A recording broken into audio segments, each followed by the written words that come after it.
Om Shanti. This is the Avyakt Murli of 30th of June, 1973.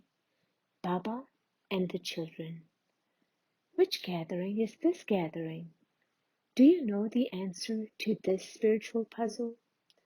Do you already know it, or are you still coming to know it? If you already know it, then together with knowing it, are you moving along having accepted it? The first stage is to know, the second stage is to accept, and the third stage is to follow. So what stage have you reached?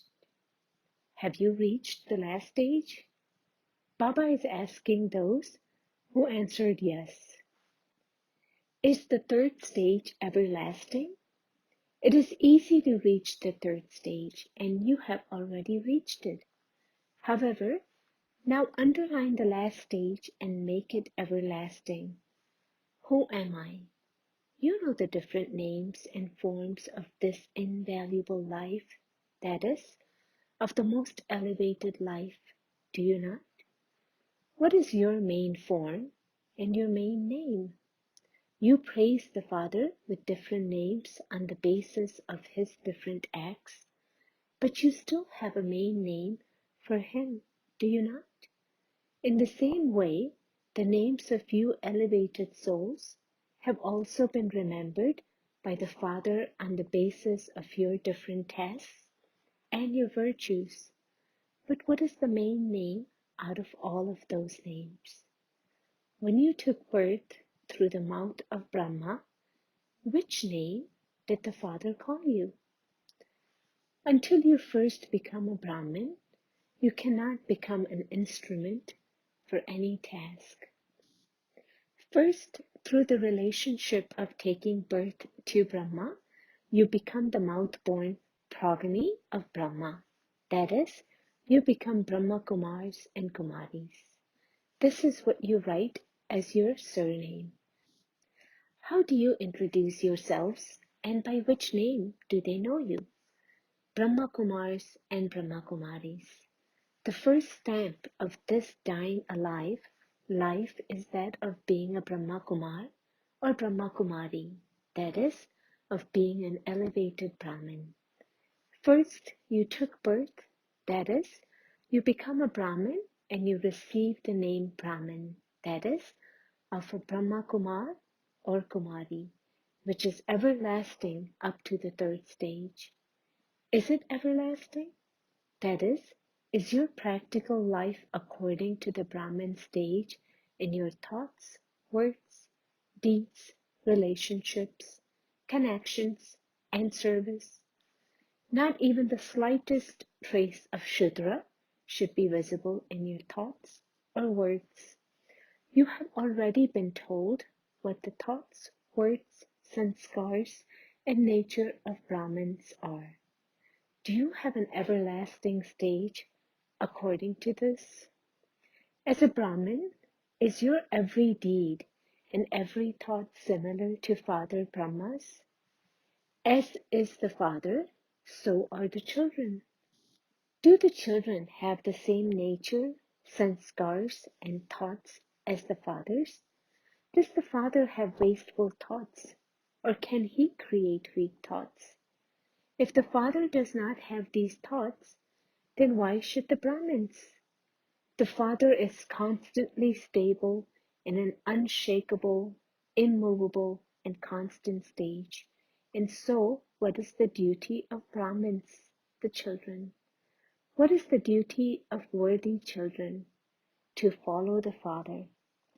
To follow the Father does not simply mean to become a godly server, but to follow the Father means to follow the Father at every step and in every thought.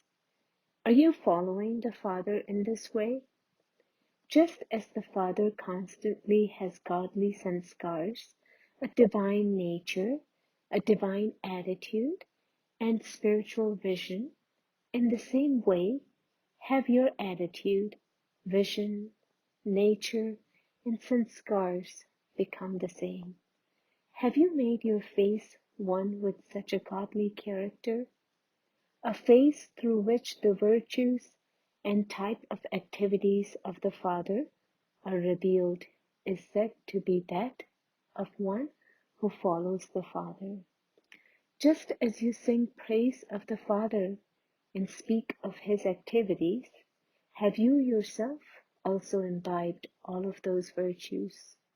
Have you made your every deed a divine activity? Do you perform every deed while in remembrance? Actions which are performed while you are in remembrance become a memorial. Have you become such an image that you create memorials? That is, have you become a karma yogi? To be a karma yogi means that your every deed would be yog yukt, yukti yukt, and shakti yukt. Have you become a karma yogi to this extent? Or have you become yogis who just have yoga while sitting? Is it that you have a yogi life when you sit for special meditation, that you are yog yukt then? Or is it that you are yog yukt at all times? You speak of being a karma yogi, a natural yogi, and an easy yogi. So are you these in a practical way? That is it everlasting? Do actions attract someone who is a karma yogi? Or does a yogi enable actions to be performed through his physical senses with the power of yoga? If a karma yogi is attracted by actions, would such a soul be called karma yogi? What would you call someone who moves along under the influence of actions? You would call him a karma bhogi, someone influenced by actions. Would you not? That is, he becomes one who is under the influence of the consequence of the action, whether good or bad. You elevated souls are those who become karmadit. That is, you are not dependent on actions, you are free from the action. Do you perform actions through the physical senses while being free? When anyone asks you what you are studying or what are you going to study, what do you answer? That you are going to study easy knowledge and Raj Yoga. You are sure that this is what you are studying, are you not? Since you call it easy knowledge, it is easy to imbibe and adopt something that is easy. This is why it is called easy knowledge, is it not? So have you become constant embodiments of knowledge? Since it is easy knowledge, then why should it be difficult to be a constant embodiment of knowledge? It is the task of Brahmins to be constant embodiments of knowledge. It is natural to stabilize in your own religion, is it not? Similarly, what do you explain as the meaning of Raj Yoga? That it is the most elevated, that it is the king of all yogas, and that you attain a kingdom through it. That it is the yoga through which you become a king of kings. Are all of you Raj Yogis, or are you going to attain a kingdom in the future? Are you a king even now at the confluence age, or will you become a king only in the future? What can those who do not claim a ruling status at the confluence age claim in the future? So just as you speak of the most elevated yoga, so too you should also have the most elevated yogi life, should you not? First of all, have you become the king of your physical senses? How can someone who is not the king of himself become a king of the world? Are your physical organs and the most elevated powers of the souls, which are the mind, the intellect, and the sanskars under your control? That is, are you ruling over them as a king? To be a Raj Yogi means to be one who rules a kingdom now. You imbibe the power and sanskars at this time to rule a kingdom. The inculcation for ruling for the future 21 births take place in a practical way at this time. Has easy knowledge and Raj Yoga come to the third stage? Are you able to stop your thoughts the moment you issue an order for them to stop? When you give a direction to your intellect to stabilize in pure thoughts or in the Avyakt stage or the seed stage, are you able to stabilize your intellect?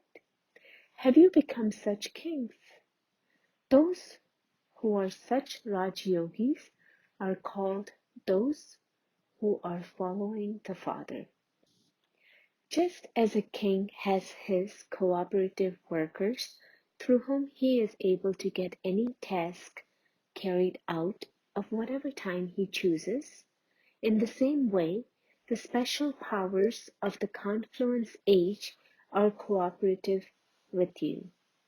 Just as a king orders his cooperative workers and tells them that a certain task has to be accomplished by a certain time, in the same way, do you also accomplish all the tasks through all your powers, or do you just issue an order? When you order the power to face to come to you, does it move away? To be an easy yogi means that all the powers cooperate with you in every way. Are you able to carry out a task through whomever you wish, whenever you wish? Are you such a king? Just as 8 or 9 jewels are very well known in the court of an ancient king, that is, they are remembered as his constantly cooperative souls, in the same way do the 8 powers constantly cooperate with you. Through this, you can know your future reward. This is the mirror through which you can see it by looking at your face and your character. The 6 months you have been given will not be the date of destruction. However, this time has been given so that each confluence-aged king is able to prepare his royal workers, that is, to prepare his constantly cooperative powers and make them ever ready. This is because if you do not fill yourself with the sanskars of looking after a kingdom now, then in the future too, you would not be able to become a king and rule for a long period of time. Do you understand the significance of 6 months? See every cooperative power in front of you and stop your thoughts and see. Use your intellect according to your directions and then see. You have been given 6 months to rehearse this. Do you understand? Acha. To those who are constantly embodiments of easy knowledge, easy Raja Yoga, easy yogi, to those who make all the powers cooperative, to those whose thoughts, sanskars, and deeds are like the Father's, to such confluence-aged kings, love, remembrance, and namaste from Bap Dada. Om Shanti.